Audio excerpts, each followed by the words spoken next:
ಎಲ್ಲಾಗ ನಮಸ್ಕಾರ. ನಿಂಗೆಲ್ಲವ ನೋಡಿ ಅಪ್ಪಾಜಿನ ಆಟ ಕೋವಿಡ್ ಟೈಮ್ದಾಗ ಈ ಚಾನಲ್ ಸ್ಟಾರ್ಟ್ ಮಾಡಿ ಮೆಲ್ಲ ಮೆಲ್ಲ ವಿಡಿಯೋಸ್ ಹಾಕಿದ್ದೆ. ಎತ್ತ ಕೋವಿಡ್ ವೈರಸ್ ಬಂದು ಕೊರೋನಾ ವೈರಸ್ ಬಂದು ಮೆಲ್ಲ ಮೆಲ್ಲ ಸ್ಪ್ರೆಡ್ ಆಗಿ ನಡ್ತು. ಅದು ಮಕ್ಕೆ ವಿಡಿಯೋಸ್ ಮೆಲ್ಲ ಮೆಲ್ಲ ಎಲ್ಲಾಗೂ ಸ್ಪ್ರೆಡ್ ಆಗಿ ನಡ್ತು. ಎತ್ತ ಕೋವಿಡ್ ವೈರಸ್ ಟಕ್ಕನ್ ಸ್ಟಾಪ್ ಆಯ್ತು. ಅದೇ ಮಕ್ಕೆ ವಿಡಿಯೋಸ್ ಹಾಕೋದು ನಾ ಕಂಪ್ಲೀಟ್ ಸ್ಟಾಪ್ ಮಾಡಿದ್ದೆ. ಏನು ಇರುತ್ತ ವಿಷಯ ಪ್ಯಾಷನ್ ಏಕೆ ನಾ ಸ್ಟಾಪ್ ಮಾಡಿದೆ ಅಂದ ಮುಂದೆ 5 ವರ್ಷ ಯೋಚನೆ ಇದ್ದೆ. ಸೊ ಇದ್ರ ಮೇಲೆ ಯೋಚಿಸೋದು ಒಂದಿಲ್ಲ. ಸೊ ಇನ್ನೊಂದು ವೇ ಸ್ಟಾರ್ಟ್ ಮಾಡೋ ತಂದು ಡಿಸೈನ್ ಮಾಡ್ತಾ ಈ ವಿಡಿಯೋನ ಶೂಟ್ ಮಾಡಿದ್ದೆ.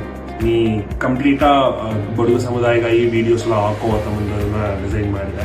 ನೀವು ಮುಂದಾನೆ ನನಗೆ ಎತ್ತ ಸಪೋರ್ಟ್ ತಂದ್ರೋ ಅದೇ ಮಾಕೆ ನೀವು ಒಪ್ಪೊ ವಿಡಿಯೋಸ್ಗೂ ನಿಂಗೆ ಸಪೋರ್ಟ್ ತಗೊಂಡು ಇತ್ತಂದೆ. ದಾದಾರ ಇನ್ನೊಂದು ಚಾನಲ್ ಸಬ್ಸ್ಕ್ರೈಬ್ ಮಾಡಿ, ದಯಮಾಡಿ ಸಬ್ಸ್ಕ್ರೈಬ್ ಮಾಡಿಬಿಡಿ. ಸಬ್ಸ್ಕ್ರೈಬ್ ಮಾಡಿ ಒಂದು ಕಂಟೆಂಟ್ ಬರೋದ ಈ ವಿಡಿಯೋಸ್ ಸಬ್ಸ್ಕ್ರೈಬ್ ಒಂದು ಓದೋಕ್ಕೂ ದಯಮಾಡಿ ತಿರುಗಿ ಬಂದುಬಿಡ್ವಿ. ಇನ್ನು ಗೋಯಿಂಗ್ ಫಾರ್ವರ್ಡ್ ನಾವು ಒಳ್ಳೆ ವಿಡಿಯೋಸ್ ಒಳ್ಳೆ ಕಂಟೆಂಟ್ಸ್ ಹಾಕಿ ಅದನ್ನ ಇಂದು ನಿಂಗೆ ಸಪೋರ್ಟನ್ನು ಬೇಕು ಅಂದೇ ಇಂದು ಈ ವಿಡಿಯೋ ಮುಗಿಸಿದೆ.